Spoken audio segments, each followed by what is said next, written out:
Killa Killa podcast. KillaKellaOfficial.com. This is the sound of the Killa Kela beatbox body part sample pack. Over 120 loops, samples, and one-shots for your music production. Exclusively on Splice. I think Ichi wants to be in this. Yeah, she's keen. We'll see. Let's jump into it. All right. Ladies and gentlemen, this is the Killa Kela podcast live and direct, Silver Lake, Los Angeles. How'd you like me now? We are inside the ride, inside the studio of my man, edIT from the Glitch Mob. What's up? How you doing? Good, man. How are you? Good. Getting there. It's been a bit of a journey. How are you? What's been going on? You've been on tour. You've been doing enough stuff, huh? Yeah. Glitch Mob, we dropped a record top of May. And we basically started touring out in Europe a couple weeks before the album dropped. Came back to the States for the week of record release stuff, and then right after that just hopped on the road, and we've been touring North America for 2 months straight. Dude, that's insane. Like, it's literally been back to back. I mean, you know, going by your Instagram, it's just been constant, non-stop, one after the other, crowd after crowd. I mean, like, this whole Glitch Mob thing has just been one hell of a journey, huh? Oh, thanks, man. Yeah, super grateful for it. You know, super grateful for all the fans. You know, I mean, like, without them, we'd just be three guys in a bedroom making music. You know, so yeah, which part of the time we are, aren't we? I mean, we're live and direct inside the place, and you know, you've been in the same place for a minute, haven't you? You know. Yeah, over 10 years. Mm-hmm. Yeah, it's got history. It's got a feeling of, like, you know, productivity going. I mean, you know, you're the scientist behind this whole thing, right? So it's pretty much an ultra bachelor pad mode. I think like any furnishings or decorations or anything that looks nice is like purely all Toki Monster's doing. So I mean, this is my whole domain. So it's pretty much it. There's slightly, for those of you who ain't watching, you know, this is the setup behind us, but there is a demarcation of like nice, homely, relationship-based productivity.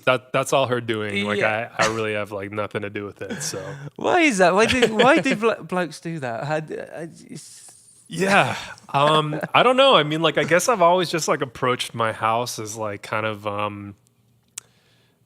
like this is the place where I eat, sleep, and breathe music. You know what I mean? Yeah. So never really looked at it too much from the standpoint of trying to make it homely and comfortable, because I always just looked at this place as like, I'm either just going to be sleeping or I'm going to be making music, and that's really all that matters. You know? Yes, it just needs to be functional. Yeah. But you know, like the older I get, the more and more I realize, well, maybe I should also try to make it a little bit more cozy and homely, because when I go to other people's houses, I'm like, oh, this is really nice, you know, and like, you know, like my bandmates also always complain about this place, and like when I go to their house, I'm like, okay, I understand. I think like, I know what you mean.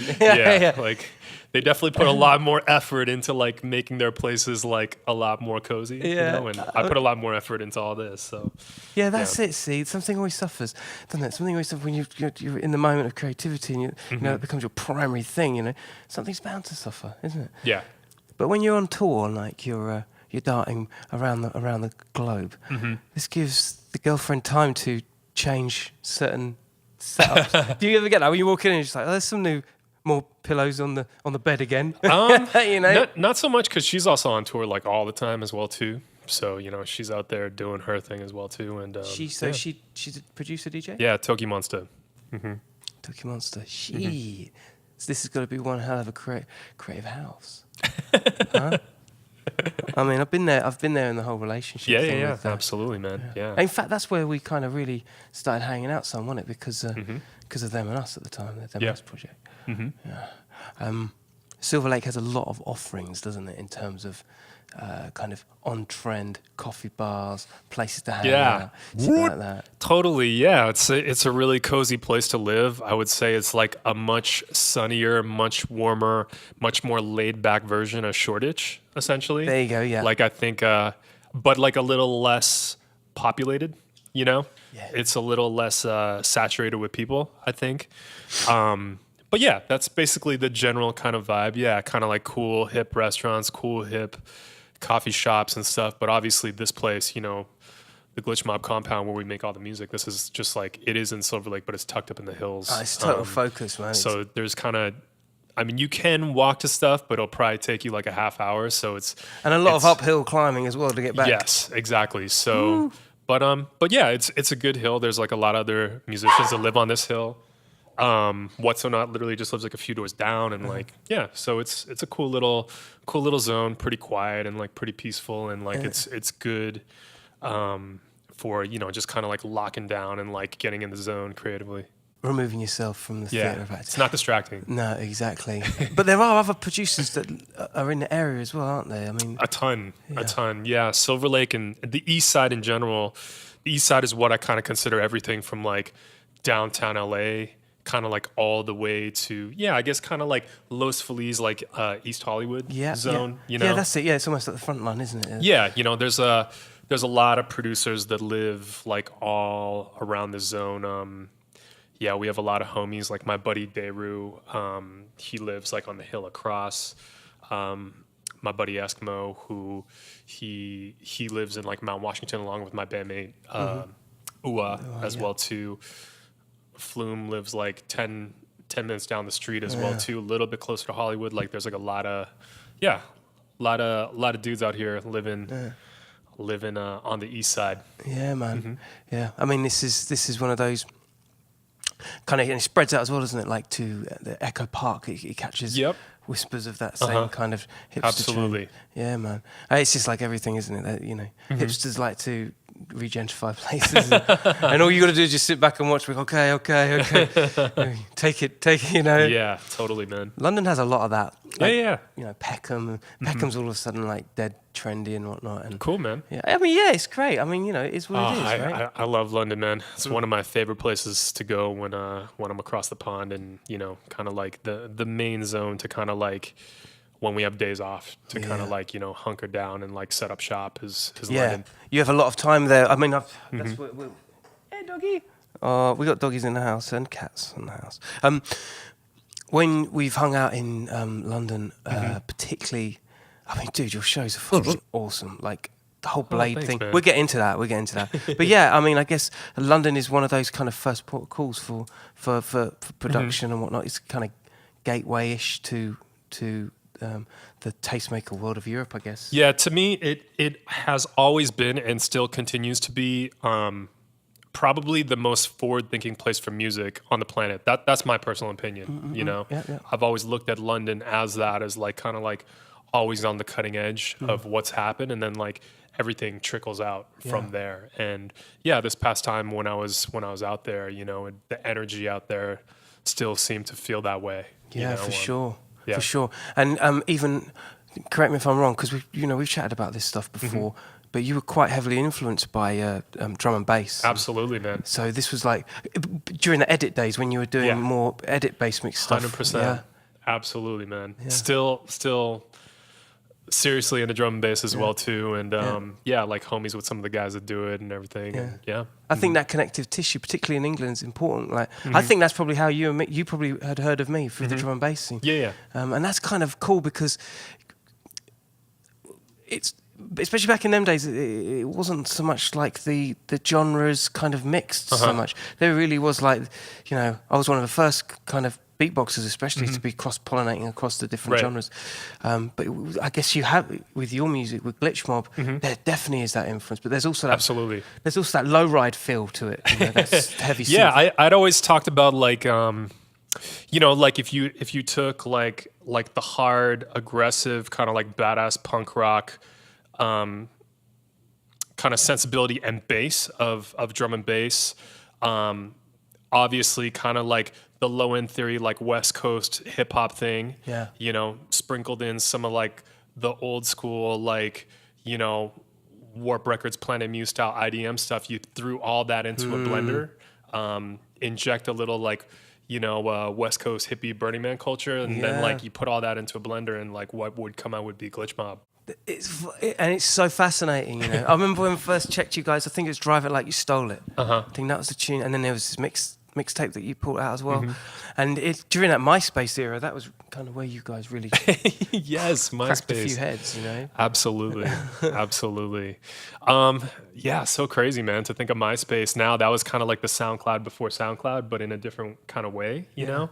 There was such an aura about you guys as well. Like, I remember hitting you up on Messenger. I think I must have messaged you ages. And to get a message back, I was like, yeah, man, fucking glitchmob, you know, they know who I am. That's fucking great, you know, because you guys were still on a different level. Man, it was so funny. Yeah, when we were young, there was definitely like this, yeah, there's just this like swag about us, man. You know what I mean? Like when we were just like little toddlers, man. It was so funny, man. It's cute, man. Yeah, I look back on those old pictures now and I just crack myself up. You know? Yeah. But, you know, it was for the time. It was good. It was acceptable back then, and likewise for me as well. Some of the stuff I'm doing now is unacceptable now. But yeah, nowadays you got the Blade. These. Talk me through that live showcase with the pole setup. That's great. Yeah, totally. So we're actually we've built the second version of the Blade. It's called Blade 2.0. It's the sequel to the first one, and I guess the easiest way that I can explain what the Blade is the Blade is our live stage instrument, our production that we come out and perform inside of. So it's this custom stage instrument that we've designed with like a massive team of people that allows us to play our music in the way that we want to. And really at the core of it, the way that it works is like there's a bunch of large 27-inch beautiful touchscreens made by Dell. And those are tilted towards the crowd. And on those touchscreens, we basically have like a custom interface. Hi, Ichi. You want to come up here? Okay, I think Ichi wants to hang out. There's a custom interface of basically like pads, and we can play those, and those basically send MIDI to our Ableton playback rig. And there's also some Roland V drums up there as well too. And we play as much stuff as 3 people with 6 arms can play at any one given time. That's crazy. Yeah. And there's the lights effects and all the different kind of I see there's quite a few cutaways that what do those components do that hold it all together? Is there anything in addition that serves a purpose for the shape of it and whatnot? Well, I mean, like the actual shape of those consoles, I think that's just kind of like a descendant of the first Blade. You know, like we knew that we wanted something like very angular and something that just looked like badass and like futuristic, but also just kind of like old and rustic at the same time, and just something that reflected the sound of the music, that represented it well. And yeah, like that's kind of what the Blade is. It's like, you step into it and it's like, yeah, it's almost like some like weird spaceship out of like Blade Runner or something like that. That's what I'm thinking. It's got a real kind of 80s. Yeah, like Blade Runner Minority Report. Exactly. Kind of spaceship. Exactly. Cockpit kind of thing. Yeah, exactly. And there's something really stealth about like the 3 of you being up there and just completely moving around the thing. I don't know, man. It's a live before. You've got to see, if you've not seen a Glitch Mob show before, which I'm sure majority of you would have, who check out this podcast. If you haven't, you've got to check it out. It's sick, so sick. And yeah, the whole thing, the lights and everything, the way it pops off like that. And I see your team. You've got so many people on the road with you at any given time. Yeah, totally. We have a tour bus just for the crew themselves, and then we have a tour bus for us. Elohim, who was direct support for us on this entire tour, and a few more folks as well too. So yeah, it's a lot of people traveling on the road, and then the Blade travels in a semi-truck. So yeah. Do you have to let that go off before you go? Because it must be like a bit of a drive for it. Yeah, so normally what happens is like after we play, like the second we're done playing the show, like they basically tear it all down, disassemble the Blade, pack it all up into the cases, and then they put it on the semi-truck. And then the truck driver has been sleeping all day. He basically wakes up at like 11 o'clock at night, and then he starts driving to the next destination. And then basically as soon as like all the crew have gotten showers in the venue and stuff like that, then the tour buses leave around 4 o'clock in the morning for the city, and then we normally like show up like 9 or 10 in the next city. Wow, so this Yeah. is like clock. Yeah, and we like sleep overnight on the bus, and like you basically wake up in the next city, and that's how you can do like 7 straight shows in a row, like in all different cities. If you had to fly all those gigs, it'd just be like heinous, man. I do feel for like these bus drivers. These can't be easy, Yeah, totally. But somehow, yeah, like I don't know. It's just like they've just adapted their sleep schedule to where like they pretty much sleep all during the day, like when they're driving, and then like they wake up at night and they just handle it. What about you and the boys, like being on the bus and on that long windy road, the Route 66 bus route, and you're sitting there just looking out the window going, can you stop fighting? Are there any moments like that where you're just like, these boys? I mean, like, not so much. I mean, like, normally the majority of the time that we spend on the bus is normally at night. It's like when you wake up during the day, at least for me personally, like the first thing I do, like when I wake up in the morning, like I find a climbing gym and I go rock climbing until sound check, basically. And then our days are normally like fully regimented. Like right after sound check, we have like a fan meet and greet that can run anywhere from like an hour to an hour and a half. Oh, so that's sick. Yeah. we got to do that.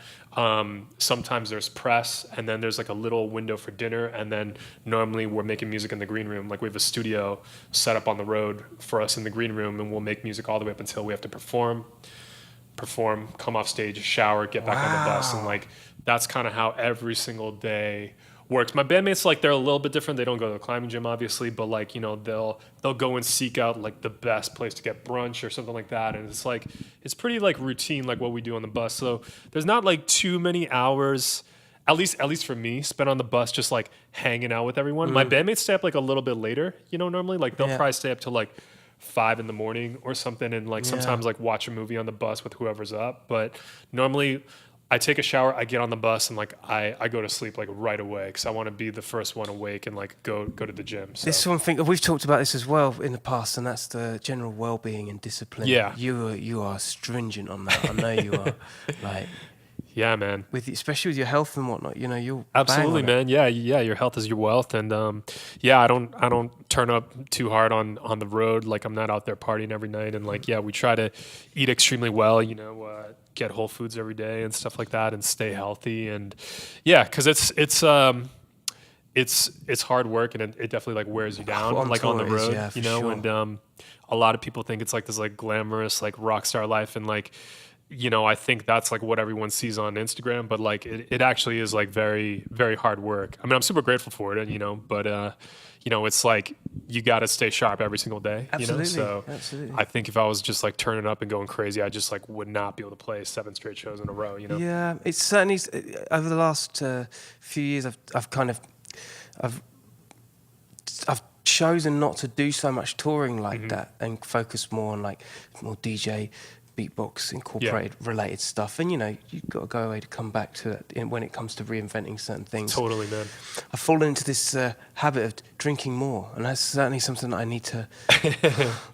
Alcohol is definitely like the one thing for me. It's like in the moment always seems like a good idea, and especially because I'm Asian and like A, I get red, and then B, like I've just got that gene where I just get drunk real quick. It's like the second the headache comes, it's like the regret kicks in right away. You know what I mean? You ain't even enjoying it. Yeah. It's like, I know I shouldn't have done this, and happens every single time. It's like the headache comes on, then I'm tired, then it's like, let's call an Uber, it's time for bed, Yeah. Well, I've been drinking last night, so it's like, I'm definitely feeling that way inclined at the moment.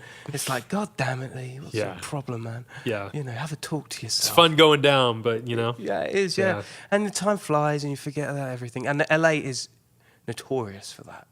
Yeah, it's definitely there's something to do every single night in Los Angeles. So it definitely takes a lot of discipline, like not to go out. Yeah.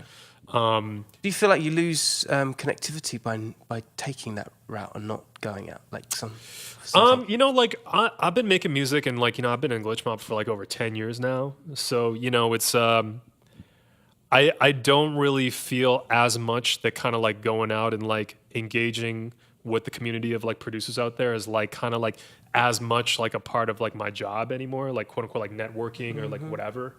You know, I kind of feel like my time is better spent like, you know, in here working on glitch mob stuff or whatever than like going out and kind of doing that, you know, like I think because you've already established what you're yeah, doing. you know, like I kind of feel like my mindset would be different if I was just kind of like a new producer coming up in the ranks, and like then like yeah, like I think that like going out there, going to the shows, networking, hanging out with people, trying to get collabs and remixes, I think that's like much more of a thing.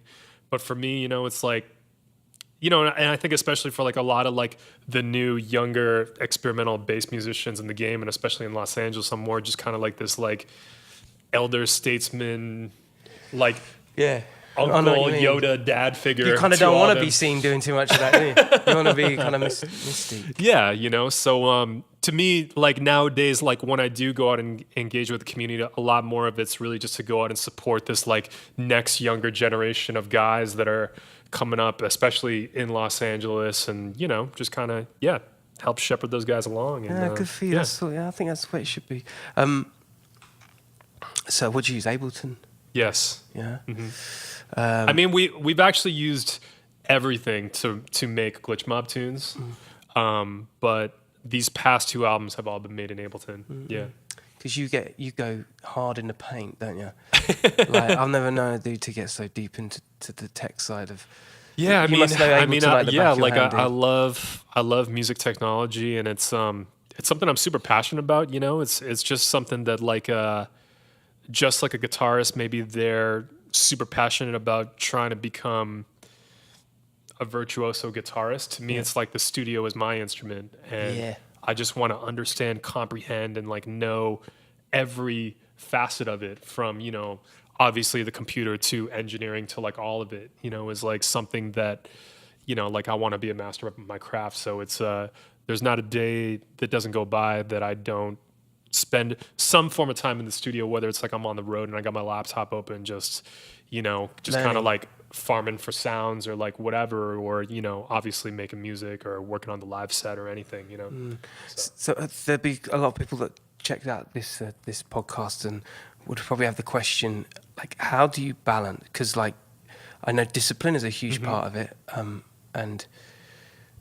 and when you're in a situation of being creative, that's one headspace. And when you're in the position of learning stuff, and that's another headspace. Yeah. How do you find that balance and also be able to keep an income going where you're, you know, how do you keep on switching those heads? Yeah. You know, it's not something that I have a concrete answer for. And I wish I did, because I would try to attempt to like teach people how to do it. But it's something that like, I guess like intuitively, like I just go with the flow of it all. You know, it's like we're all on this journey of, you know, this thing that we call music, you know what I mean? And like, I just kind of let the music takes me where I need to go, really. And I just, I follow that. And I guess to be like a little more specific, it's like, you know, I guess when the creative juices aren't flowing for actually writing music, to me, I always find that's a good time to be like, okay, well, now's the time to kind of like basically do like studio main stuff. Like maybe like, you know, for a plugin, kind of like, go through and like farm for sounds, like, you know, just kind of like that new plugin that you bought 6 months ago that you haven't touched, like go through, listen to every single preset, kind of like understand what the synth is capable of doing, get like get a better understanding of like what it's all about, as opposed to just having a tool that sits on your computer that you bought 6 months ago and you never touch, almost like, you know, like, I don't know, a pair of crispy Jordans or something like that. You know, it's kind of like spend that time to kind of like understand your tool set, or I don't know, you know, kind of organize your sample library, or, you know, watch some like YouTube tutorials or something like that. You know, like I kind of feel like when creative blocks hit, that's always a good time for that. And at least in the glitch mob, like everything works on like such specific, different kind of like brain, like wavelengths of the brain. You know, it's like obviously when we're in creative mode and we're actually writing music, that's a lot different from like mixing and engineering music as well too, which is like requires like a much more technical side of the brain. Or the difference between rehearsing with my bandmates, which is obviously like a completely different thing, because it's actually, it requires like physical involvement. Yeah, that's right. You know, or constructing the live set, which is also like a totally different part of my brain that gets engaged. So there's always something going on with glitchmob in like one of those capacities. So, you know, it definitely always keeps me on my toes and keeps things interesting for me, and like, you know, keeps my sword sharp, you know, like that's one thing I'm super big on, is like every single day, you know, sharpening my proverbial sword, awesome. you know. That's a work ethic that I think everyone can aspire to. Yeah, definitely a workaholic. Yeah. For better or worse. For better or worse, man. But it doesn't seem like you're disheartened at any stage. Like, for instance, your agent that hasn't called you back for 3 days with regards to the last couple of anchored dates for your tour. You're not sitting there dwelling on it. You're jumping on the next thing. Yeah. Is that a common thing for you where you're just like, look, I can't, it's a bit stoic. I can't deal with it. So I'm just going to let it go and I'm going to get on with this. Is that kind of the Well, pattern? one of the best things about being in a band is, especially since there's 3 of us, you know, there's, you know, like people can take on roles, and kind of like, you know, the responsibility in the band can get divvied up in a very good way. You know, my specialty in glitchmob is obviously much more rooted in the studio, engineering our music, obviously dealing with the live set and stuff. For sure. So that's really where I spend the majority of the time of my focus, and I've been really fortunate that my bandmates have just been so good about picking up the slack in other areas like social media or something, or kind of like, you know, album artwork, you know, music videos, like all that kind of stuff. It's like, you know, it's just good to know that if I don't have the time to engage in that, like I don't necessarily have to give that as much energy as everything music related. See, that's great when you've got a good formation of band that work. Yeah, totally. And those guys are great in that way. Yeah, so, for sure. Yeah. And to add to the kind of glitch mob tech mystique, Beretta, like, releasing the app that time. He releases apps and all sorts of, you know, it's just, it goes further than the music. Yeah, he's such a G. He's like such an entrepreneur, you know, and I love that. And then such such a savvy dude with just kind of like just like understand. Just a total social media genius, and like just so good at just like, you know, making links with people, and kind of, you know, just you know, just kind of doing that whole thing. He's really good at it. He's good at that thing. And then Uar, obviously, with the, because he also did Panty Raid, right? Yeah. As a project. That popped off as well. Yeah, totally, man. Yeah, Josh is, I've always looked at Josh as he's like the best performer in our band. And, you know, I guess to some degree, like you could say he's kind of like the frontman of Glitchmob, you know what I mean? Yeah, you're right, dude. Yeah, totally. Yeah. You know, I would say he's like the best looking one out of all of us as well, too. And he's just kind of got that demeanor to him. He has, yeah. He's you got know, the performance bug, hasn't he? He's got that. So, you know, you know, he's out there doing his thing. The team. So yeah, you say the rock climbing, but I also know we have talked a lot about the biking, because, you know, I used to be a keen cyclist too. Until all my bikes started getting nicks, and then I stopped cycling. But you've got the bad boy whips on 2 wheels, you know? Yeah. I was, cycling has been such a big part of my life. And I've gone through so many different kinds of cycling disciplines, from obviously the whole brakeless fixed gear thing. That was crazy, because to think that you were going down those hills, you know what I mean? Totally. But yeah, you know, from that to road cycling to mountain biking, obviously, cyclocross bikes, like, you know, gravel bikes, like I've done it pretty much all, and obviously, like, you know, I'm on my second motorcycle as well too, so pretty much everything Harley? 2 wheels. Yeah, I don't have the Harley anymore. No, I've got a Triumph. Yeah. The Harley though was it was great. It was great until I laid it down. So. Oh no, what happened? Yeah, it was just me, you know, just making a bonehead move of riding in the bike lane while some old Asian lady just kind of T-boned me. Oh shit.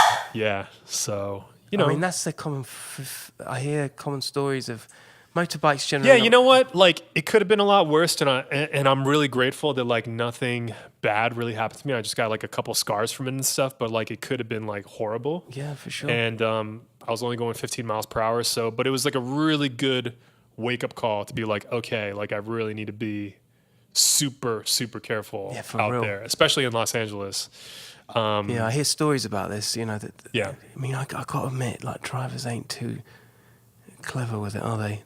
I worry. Yeah, about I mean, like Los Angeles is like a crazy city for cars, and like obviously the traffic situation is just like insane. So people, you know, like just driving around Los Angeles is horrible, which is why I bought a motorcycle in the first place, because it's actually way faster to get everywhere. You don't have to pay any money to park it at LAX. That's right. Like, Yeah, it's, right. Yeah. it's awesome, you know. right. And so yeah, I mean, like I didn't really get the motorcycle for the thrill of like going super fast or like canyon running on the weekends or anything. It was like, it was purely functional to like really get around the city from point A to B, go to the gym, go to a session, go, you know, just bounce around, go to rehearsal, you know, and it's really the fastest way to get around. So Yeah, it's very cool indeed. So what's the future? What's going on? What's going to be? What's the rest of the year? Well, I mean, like, you know, we just released our third full-length album, so with every album we have like a massive tour cycle, and this tour cycle will go well into 2019. Yeah, it's like the classic. It's you go for the classic route of like album tour. We tour like a band, Yeah. you know, and we do album cycles, we do full-on tour cycles. You know, like I think when you're a DJ, you're just kind of like on endless tour, and that's not really how we operate, you know. So yeah, we'll be touring pretty heavily, like all the way into 2019. We got massive North American tour starting in September. We have a massive European run right after that in, I want to say November. Gonna go out to Korea, I think, at the top of November, between North America and Europe, and potentially, I don't know, like there's some talk of like maybe like ending the year like kind of like out in like Australia, Asia zone, but Which you know, is, standard we'll kind see. of And run, then, innit? Yeah. and then there's plans for like tours next year already in 2019. So Awesome. thanks, man. Train keeps on moving. Yeah, just grateful for this thing we call music, man. So Yeah, you know, man. Yeah. yeah. Well, it's a pleasure, brother. Thank Always you, my a man. pleasure. Thank you. edIT, Glitch Mob, Killa podcast. Stay out of trouble, all right?